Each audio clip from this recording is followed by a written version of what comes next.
Você, pessoa branca, é você mesmo. Não foge, não. Vem aqui, encosta no portão porque o assunto é sério. Você já parou para pensar nos seus privilégios hoje? Já parou para pensar que pelo simples fato de você ter nascido com essa cor de pele, mesmo sendo pobre, só isso já te coloca em vantagem nessa sociedade racista?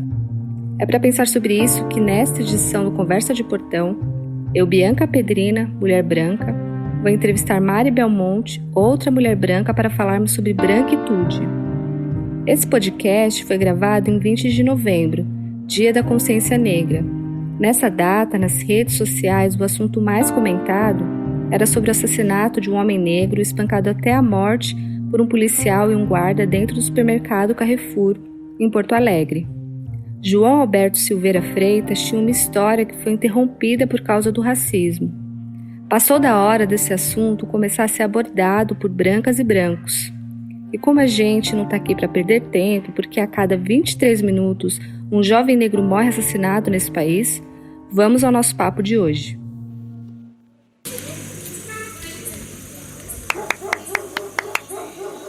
Eu sou a Bia Pedrina e esse é o Conversa de Portão, um podcast produzido pelo Nós Mulheres da Periferia em parceria com o UOL Plural, um projeto colaborativo do UOL com coletivos independentes.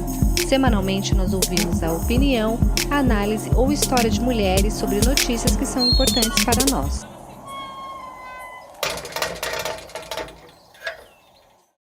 Mari, muito obrigada por estar fazendo parte aqui dessa edição do Conversa de Portão. Antes da gente começar o nosso bate-papo, eu queria que você se apresentasse para as pessoas que não te conhecem, falasse o trabalho que você tem na periferia e sobre esse tema que a gente vai abordar hoje, que é sobre branquitude. Oi, Bia, tudo bem? Prazer estar aqui. Bom, chamo Mariana Belmonte, sou jornalista de formação, sou da região do extremo sul de São Paulo, uma periferia rural, em Parelheiros, bairro da Colônia. Trabalho com comunicação, questões ambientais, desde muito nova, antes da faculdade, conectando as questões ambientais com a periferia, escrevendo sobre isso. E hoje trabalho e faço parte da Uniafro Brasil e ajudo a construir o Instituto de Referência Negra Peregrino. Maravilha, Mari. Antes da gente começar o nosso bate-papo, a gente fala muito sobre racismo, né, e as desigualdades existentes ainda no país, né, quando a gente fala da população negra, né. Pensando que o racismo ele só existe porque as pessoas brancas ainda praticam, né, e em muitos casos se beneficiam dele, a gente vai falar sobre isso, né, o que é a branquitude e as complexidades, né, quando a gente fala dessa postura na periferia, né. Então, pensando nisso, eu queria que você explicasse um pouco para a gente o que é essa tal de branquitude. Importante a gente dizer que, assim, diferente dos negros, né, das pessoas negras que precisam lidar com as questões raciais desde muito jovens, desde muito pequenos, né, nós brancos, a gente não cresce enxergando a nossa própria raça enquanto pessoa branca, né, então a branquitude, ela é naturalizada, né, percebida como um padrão perfeito da sociedade, né, como se fosse algo universal, sobre como os brancos são universais e são maioria, são pessoas que se destacam, são o principal ser humano do universo, né, e na verdade não, na verdade os brancos, eles não se reconhecem como pessoas brancas, eles não entendem os seus privilégios, e daí que vem né, esse termo branquitude. Os negros já crescem sabendo que já são negros, sobre as questões, as problemáticas de nascerem negros, por conta do racismo que é colocado no mundo, toda a história da escravização no mundo que a gente tem. Aí, para mim, tem uma coisa que quando os brancos, eles despertam, entendem sobre a sua raça, desperta da sua racialização, parece que eles nós, né, batemos a cabeça numa porta de vidro e acordamos para o que está acontecendo, né? E até ali nós somos os soberanos, né? A raça mais especial do mundo, mas na verdade não. Parece que a gente leva um susto quando a gente descobre que é branco. Mari, quando a gente fala sobre, né, quando a gente fala sobre o racismo, né, que não basta apenas criticar o racismo, né, que é preciso ser antirracista, eu queria que você explicasse essas diferenças, né, entre essas duas posturas para as pessoas que estão conhecendo esse tema agora, para as nossas leitoras e para os nossos leitores. Acho que isso é muito importante, Bia, porque a gente viu aí nos últimos meses, acho que esse levante de imagens pretas nos Instagrams, né? Muita gente branca usando a hashtag Vidas Negras Importam, mas como também um movimento que as redes sociais estavam mostrando e pressionando, né? Porque hoje nas redes sociais a gente precisa estar com o fluxo que está acontecendo do assunto do momento. Então, acho que não adianta, né, criticar o racismo só colocando uma imagem preta no Instagram ou tweetando alguma coisa. É necessário a gente ter essas atitudes, as atitudes e o posicionamento antirracista na sociedade. Né? Reconhecer nossos privilégios, se colocar à disposição, né, enquanto pessoa branca no mundo, né, da luta dos movimentos negros, da luta das organizações negras, dos coletivos, e é isso, né? Se perceber que, como branca, é também perceber que você tirar ou colocar a mão no bolso dentro de um supermercado, dentro de um estabelecimento, na rua, isso não te mata, né? Isso não te espanca, isso não te coloca em risco, sua vida não está em risco. Então, quando a gente percebe isso e se coloca também à disposição para ouvir o que os movimentos fazem e elaboram, né? Contratar pessoas negras, mas não para cumprir uma cota da empresa e para divulgar essa façanha de igualdade bem entre aspas nos cargos dentro de uma empresa, de uma organização, mas também que essas pessoas estejam em cargos de decisão e que tenham salários iguais, né? De qualquer pessoa branca hoje, que é, em geral, muito maior, principalmente dos homens, né? Então, acho que tem uma diferença grande aí. Então, você pode criticar o racismo, e o que eu vejo hoje é que as pessoas criticam o racismo nas redes sociais, publicamente, para não ficar feio, mas as atitudes, elas continuam, no offline, elas continuam racistas. Elas continuam não se importando com o dia a dia e entendendo que as pessoas continuam morrendo todos os dias por isso, né? A gente acorda e já tem ou nunca tem notícia, né? Muito, muito raro, às vezes, isso é muito noticiado, só em casos específicos, mas o dia a dia das pessoas que morrem nas periferias, né? A cada 16 minutos um jovem negro morre na periferia, não é noticiado e não é uma coisa que move e que preocupa as pessoas em geral, pessoas brancas, né? Não sei se ficou claro. Ficou sim, Mari. Você já deu alguns exemplos, né, sobre o que é esse privilégio, né, branco, né? O que é o privilégio das pessoas brancas. Se você pudesse discorrer um pouquinho mais sobre o que seriam esses privilégios e a fragilidade, digamos assim, das pessoas brancas quando a gente fala sobre racismo, se você pudesse destacar outros pontos que apontam para esse privilégio, né? Porque as pessoas falam privilégio, né? Mas o que seria esse privilégio pelo simples fato de eu ser branco? Né? Se você pudesse discorrer para a gente. Claro. Acho que eu estava aqui, antes da gente começar a conversar, eu estava aqui tentando também lembrar como era isso na minha juventude, na infância, na escola, né? No meu bairro. Eu sempre estudei com muitas pessoas negras. A maioria dos meus amigos, enfim, tipo, a minha sala de aula, por estar na periferia, era composta pela sua maioria de pessoas negras, né?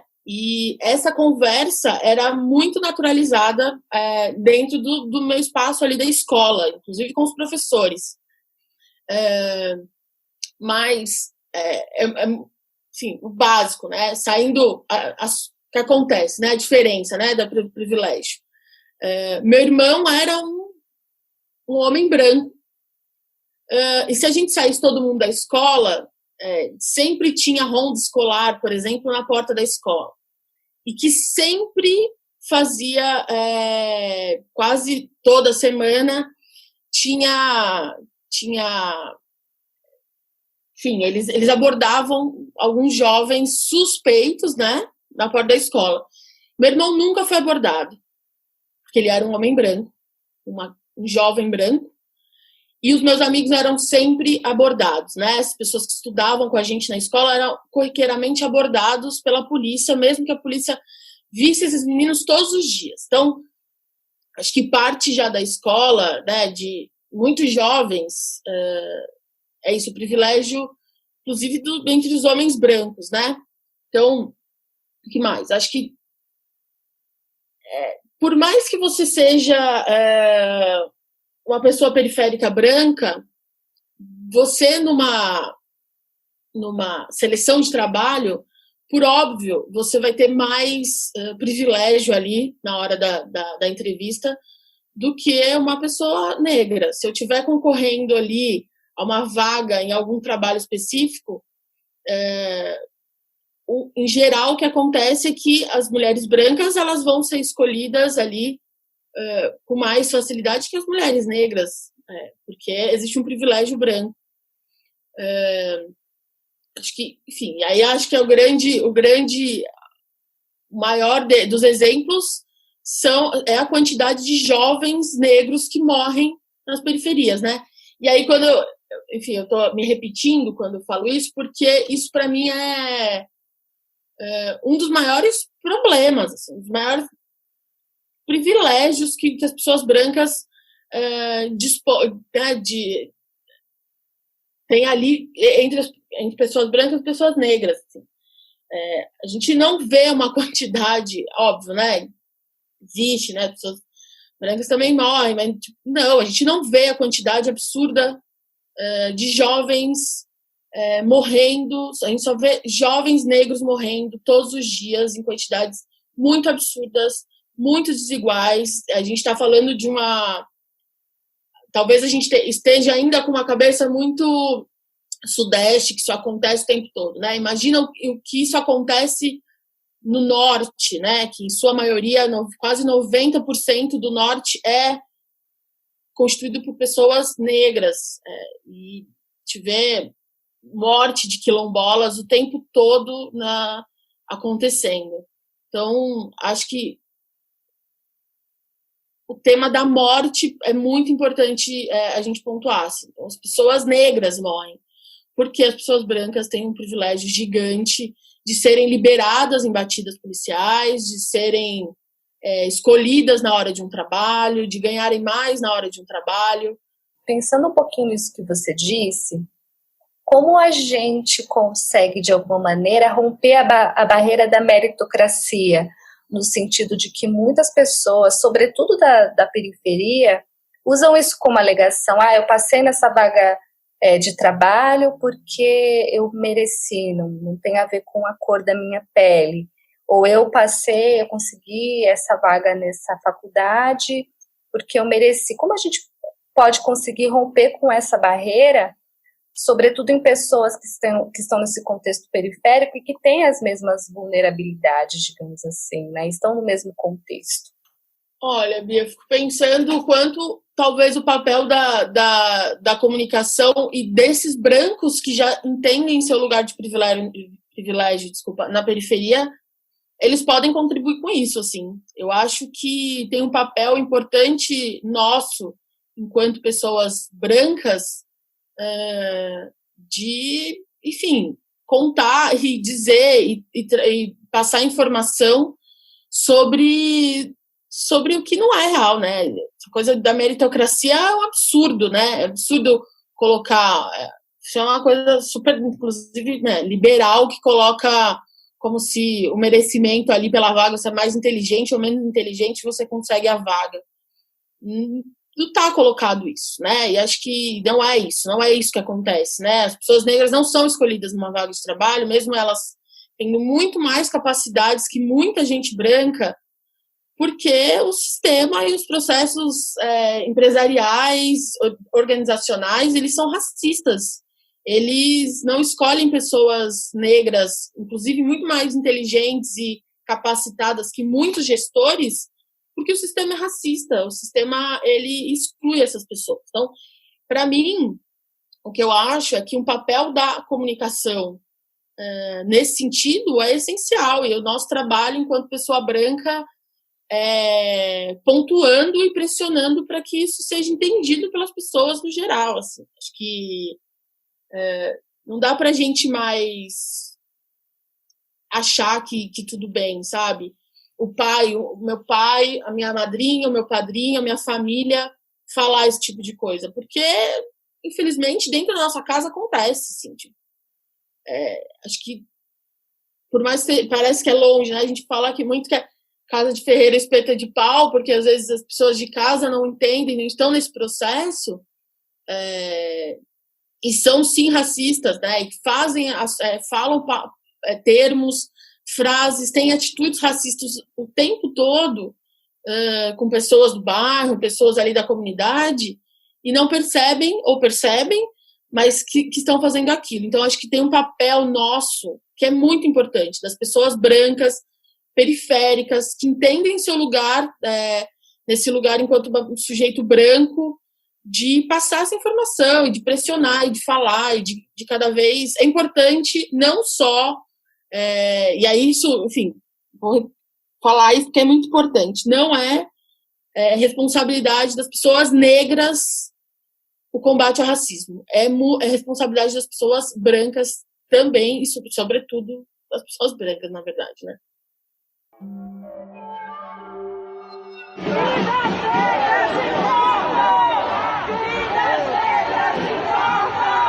Vidas negras!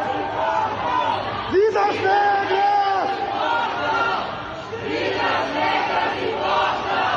Vidas negras importam! Por que é importante a gente falar de branquitude com pessoas brancas da periferia, levando em conta que os brancos dividem os mesmos espaços de vulnerabilidade com as pessoas negras? Primeiro, né, pelo que a gente repetiu aqui algumas vezes, é que as pessoas não são as pessoas brancas periféricas que sofrem a violência do Estado com de um tamanho tão terrível como as pessoas negras, né? A gente pode perceber isso diariamente, né, como a gente tem falado. Mas eu acho que é importante também, tem uma coisa que uma vez eu ouvi da Sueli Carneiro, e é muito, muito verdade, assim, né? Tipo, quando a gente olha os movimentos sociais de base, eles, por luta de direitos, né? Luta de moradia, luta pela saúde, luta pela educação, eles são compostos, tipo, majoritariamente lideradas por pessoas negras, principalmente mulheres negras. Então, acho que tem uma coisa que é importante para os brancos periféricos começarem a observar e enfim, colocar isso como norte de vida, que é entender que todas as conquistas de direitos nas periferias foram lideradas por pessoas negras. Então, se hoje os bairros periféricos eles possuem habitação, saneamento, moradia adequada, está nesse processo, né? Óbvio que a gente ainda não está um passo muito longe de serviços e estrutura para os territórios periféricos. Não é sobre estar excelente, mas as lutas que estão aí colocadas há séculos, né, nos territórios, ela tá colocada, né? Tipo, quem busca e quem liderou a conquista de direitos nos espaços periféricos foi o movimento negro, que está colocado nas bases, que vem das bases. Então, a gente olha o movimento de moradia, ele é uma parte importante do que é o movimento negro brasileiro. E aí é isso, né? Não é todo mundo que tem essa noção nas periferias dos seus privilégios e de onde vêm as coisas básicas do seu bairro. Ou saúde, a praça que aconteceu ali, né? Uma melhoria no território. Eu acho que é importante as pessoas, nós brancos, começarem a entender de onde vem essa luta e essa pressão por moradia, ou qualquer luta por direitos nos territórios, assim, né? Então, a gente é privilegiado, sim, inclusive por lutas que não fomos nós que corremos atrás, que não foram nossos pais, muitas vezes. Você falou para a gente agora referente aos movimentos organizados, né? Referente aos movimentos de luta por moradia, que tem como lideranças majoritariamente pessoas negras. Quando a gente fala de pessoas que vivem na periferia, que não necessariamente integram esses movimentos, que na verdade estão indo e vindo do trabalho para casa, da casa para o trabalho, convivendo ali no bar do seu amigo, convivendo com pessoas majoritariamente negras, digamos assim, como a gente pode avançar nessa discussão e fazer com que essas pessoas reflitam sobre esses privilégios que você acabou de apontar? Estou aqui pensando, porque me veio na cabeça o trabalho que os próprios movimentos eles fazem nos territórios, assim mesmo. Por exemplo, a Uniafro tem o cursinho, né? Tem os cursinhos em vários territórios de São Paulo e Rio de Janeiro, e que tem como centralidade ali na luta por espaço, conquista de espaço no ensino superior, enfim, né? Esse trabalho para que os jovens eles acessem, né, o ensino superior. E aí ali a centralidade das aulas, do movimento, é falar sobre isso, sobre a questão racial e a importância do combate ao racismo, e partindo isso das periferias. Então, acho que é importante as organizações, os movimentos de base, eles ampliarem esse debate no território. Acho que tem um papel bem importante que os coletivos de comunicação já fazem em alguns territórios. A gente vê aí o Embarque no Direito, por exemplo, trazendo um papel do jornalismo impresso, diário, né, nos territórios, que é importante para as pessoas. Então, eu acho que a gente volta um pouco para a comunicação, assim, sabe? Além do trabalho de base dessas organizações, que é fundamental, e que, infelizmente, às vezes não tem muito braço para atingir todo o território, mas que é fundamental ali para discutir, trazer informação sobre o combate ao racismo e os privilégios, escancarar esses privilégios brancos no território periférico que está colocado. Então, eu acho que tem um trabalho de informação e de formação e de ampliação, fortalecimento dessas organizações, desses movimentos no território, que acho que também passa por essas pessoas brancas que já se entendem, né, entendem seus privilégios. Então, acho que um dos papéis é essas pessoas brancas que entendem o seu privilégio, que estão nos territórios, que têm um trabalho importante também ali, colocar isso na mesa, debater essa importância de se falar sobre o privilégio branco e branquitude, e fortalecer esse movimento que está ali, um trabalho de base tão importante para o território. Certo, Mari. Falando um pouco do contexto sobre mulheres negras, né, e mulheres brancas, né, que ambas sofrem com machismo, digamos assim. Quando a gente fala de periferia também tem as vulnerabilidades similares. Qual que é a diferença quando a gente faz o recorte racial dessas duas, de mulheres brancas e com relação a mulheres negras? Eu acho que a primeira coisa quando a gente olha e fala dessa... assim, isso é uma coisa muito central, né? Porque acho que o feminismo, o debate do feminismo branco, quando algumas mulheres brancas debatem o que é o feminismo, elas colocam a mulher no mesmo lugar, todas as mulheres no mesmo lugar, sem trazer o recorte racial, trazer a questão racial, o combate ao racismo, como se feminismo fosse feminismo e feminismo é tudo a mesma coisa, e não é. Eu acho que uma das coisas principais é o atendimento nas unidades de saúde, pós-saúde, hospital. A mulher negra não é tratada como uma mulher branca, periférica, e isso não estou dizendo que os hospitais são excelentes, não é sobre isso, é sobre o atendimento, né? A gente vê aí uma parcela grande de mulheres negras sofrendo a violência obstétrica diariamente nos atendimentos nos hospitais públicos ou privados, né? Até se uma mulher tiver um convênio, ela sofre violência obstétrica e outros tipos de violência nos atendimentos de saúde por ser uma mulher negra, e uma mulher branca não sofre. No mercado de trabalho isso também está colocado, né? Então, acho que tem esses dois pontos que para mim são bem importantes de colocar.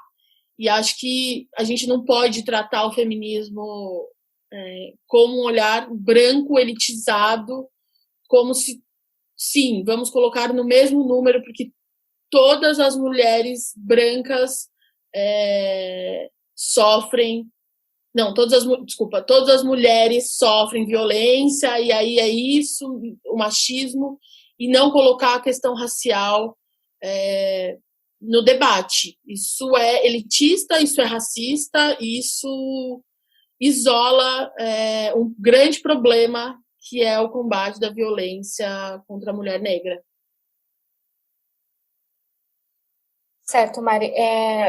A última pergunta que eu vou te fazer é sobre uma questão que eu acho que ela está muito ligada às mulheres brancas, e também às pessoas brancas, também abarca os homens brancos, digamos assim, que existe uma zona de conforto, né? Muito na linha de eu tenho uma amiga negra e tá tudo certo, sabe? Como se isso bastasse, você ser legal com a sua amiga negra para acabar com o racismo, né, digamos assim. E com uma postura muito de que basta ser legal, que tá tudo certo. Como as pessoas brancas elas podem avançar desse lugar, digamos, dessa zona de conforto, para uma postura mais propositiva e de real efetividade para a agenda antirracista? Olha, eu acho que o papel do branco, né, de nós brancos, tem um papel muito de a gente se tornar assim um espectador ativo, sei lá, não sei, dá para entender, mas eu acho que tem uma coisa de, primeiro, não utilizar, né, as pessoas negras como manual de consulta. Isso eu vejo muito. Hoje, inclusive, a gente está vendo das coisas que estão acontecendo desde ontem à noite para agora, o tempo todo pessoas brancas consultando o que fazer, como se posicionar, pedindo para ler coisa. Isso é errado. Isso é, né, usar essas pessoas negras que já estão com um fardo enorme, que já tem um trabalho diário, né, de combater o racismo, como um lugar de consulta para ser uma pessoa melhor. E aí também usar essa coisa, né? Eu tenho amigas negras, eu tenho amigos negros, e aí tá tudo bem, como se a pessoa tivesse amigos negros e não fosse racista.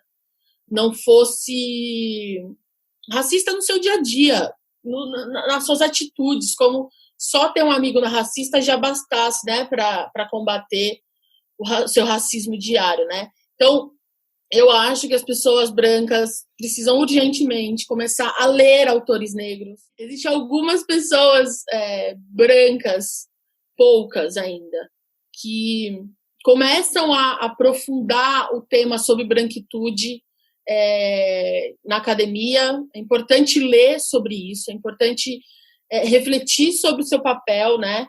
parar de usar essas figuras só como consulta, buscar e muleta, né, como a gente diz, usar essas pessoas como desculpa para continuar sendo racista, né? Acho que ouvir é sempre a primeira orientação para qualquer pessoa, seja ela uma pessoa que se reconhece como branca, porque também tem isso, né? A pessoa se reconhece como branca, tá ali se colocando como antirracista. Nossa, vi isso muito. E aí ela é a nova liderança do rolê, assim. Ela é chamada para falar sobre aquilo, porque, nossa, ela entende muito sobre aquilo. Então, assim, até eu já escrevi sobre isso, mas eu nunca falei, como eu tô falando aqui com vocês em áudio. Então, eu procuro, pelo menos, ouvir muito as pessoas, ler muito as pessoas, consumir os conteúdos que as pessoas negras produzem, né? Então, e me colocar à disposição da luta que essas pessoas têm. O tempo todo, estar à disposição, não super levantar bandeiras e de formas que parece que eu me reconheci como branca e eu sou tão branca, eu me reconheço tanto como branca que agora eu sou uma pessoa negra. Gente, isso é uma loucura o que as pessoas fazem. Então, acho que tem isso. E, principalmente, denunciar, dar nome às coisas. A gente precisa dar nome às coisas. A gente precisa dizer as pessoas brancas, a imprensa, a grande imprensa, ela precisa dizer o que acontece no Brasil é um plano de genocídio contra as pessoas negras. E a gente precisa dizer, a gente precisa escrever isso, precisa falar com os nossos em volta, precisa falar em casa, né? A gente lembro sempre que a gente precisa voltar para nossa casa e começar a partir de lá tudo que acontece, porque nós brancos também saímos de casas muitas vezes muito racistas, com os pais racistas, com família racista, com avô racista. Eu posso dizer com a maior tranquilidade do mundo que eu vim de uma família que ainda não entendeu o que é o racismo e que preciso ficar falando o tempo todo com eles. Meu avô era um homem branco racista e que falava coisas absurdas abertamente. E a gente tinha que o tempo todo ficar repetindo coisas para ele não falar isso. Então a gente precisa denunciar e dizer. A gente precisa dizer também que é o que acontece com a população negra é genocídio. Precisa nomear essas coisas, a gente precisa colocar para também constranger as pessoas. No geral, eu acho que as pessoas brancas precisam ser, sim, mais constrangidas para entender cada vez mais o seu papel como pessoa branca e se reconhecer como branco, que está dentro de uma estrutura racista que foi construída pelas pessoas brancas, né? Então, enfim, acho que tem uma coisa também de atenção à linguagem, né? Atenção nas coisas que a gente fala, que são importantes. A gente nunca vai saber como é ser uma pessoa negra. A gente nunca vai saber. Então, o que a gente pode fazer é se colocar à disposição e entender, ler, se informar e ajudar que essa informação seja mais espalhada e colocada e cada vez mais dita pelos lugares. Mari, você falou de um negócio, eu pensei numa coisa que de alguma maneira, quando a gente fala de branquitude, né, dos privilégios, existe uma postura também de desconforto, que eu acho que ela é importante, mas o ego, né, da pessoa branca, ela tá sempre muito... Ai, tá falando de mim, você tá falando... Eu sou uma pessoa tão legal. Como a gente, de alguma maneira, fazendo essas discussões, né, as pessoas compreendem de que tem a ver com você também, né, não apenas. Olha, é difícil, né? Tipo, é muito difícil, porque eu acho que é isso, eu acho que tem que constranger essas pessoas. Eu acho que, inclusive, de branco para branco, que entende o seu lugar e que está ali num papel muito de aprofundar e entender o seu lugar nesse mundo aí racista, acho que a gente precisa falar, assim, eu acho que nunca vai ser demais passar informação, mostrar, entregar um livro, mostrar um vídeo, trazer para perto a luta dos movimentos, mostrar o que é debatido, o que é conversado. É sim sobre você, é sim sobre nós, é sim sobre essa sociedade com muitas pessoas brancas que acham que falar sobre racismo, falar sobre de forma superficial num texto, numa nota de repúdio, numa nota que uma organização solta, é fazer o seu papel. Eu, como uma pessoa, trabalho, né, comunicação, então a gente tem aí pelo lugar que estou hoje trabalhando, faço parte, circulo entre organizações que são brancas, são muito privilegiadas, estão no lugar de muito recurso para o debate do combate ao racismo e os direitos humanos, e quando vai fazer uma nota de repúdio que alguém morreu, um jovem negro morreu, essa organização tem medo de colocar nessa nota 2 palavras, negro e genocídio. Porque isso é ruim para a imagem da organização. Então, hoje, Mariana, eu tenho um movimento de constranger essas pessoas. A gente precisa constranger e se constranger entre nós. E as pessoas também me constranger. Eu também preciso ser, Mariana, preciso ser constrangida por tudo que tem acontecido, por tudo que acontece há séculos no mundo. Eu preciso também me tornar responsável pelo que está acontecendo e que acontece diariamente nos territórios, nas cidades, nos supermercados, nas lojas, em qualquer lugar que a pessoa negra ela é criminalizada, morta, violentada e afins. Então, eu acho que a gente precisa ter um discurso de responsabilidade também, constrangimento indo para um lugar de responsabilidade. Eu não estou te constrangendo porque, né, pessoa branca, né, nós brancos, nós não, ninguém está te constrangendo para dizer que, né, foi você que matou aquela pessoa, mas que o sangue também passa por suas mãos, se você não se responsabilizar e não combater e não denunciar o que está acontecendo e não falar o nome certo do que está acontecendo. Precisamos mudar essa história. Chega de assassinato e não tem justificativa. É única e exclusivamente por ser negro e negra. Vidas negras!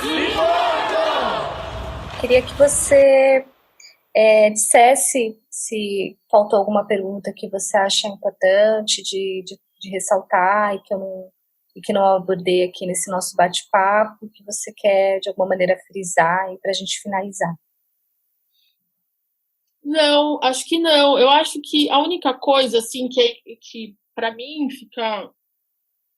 e essa manhã também eu vi rolando nos grupos, é muito importante a gente reforçar que é importante e é urgente as pessoas brancas que forem escutar, né, esse podcast, leem, tipo, nós mulheres, leem os coletivos, leem, enfim, pessoas brancas que se colocam como esclarecidas, elas precisam urgentemente se enxergar seus privilégios, óbvio, mas também fortalecer os movimentos negros, fortalecer o movimento negro brasileiro, fortalecer os coletivos de comunicação periférica, precisa começar a fortalecer e a se colocar à disposição da luta, denunciar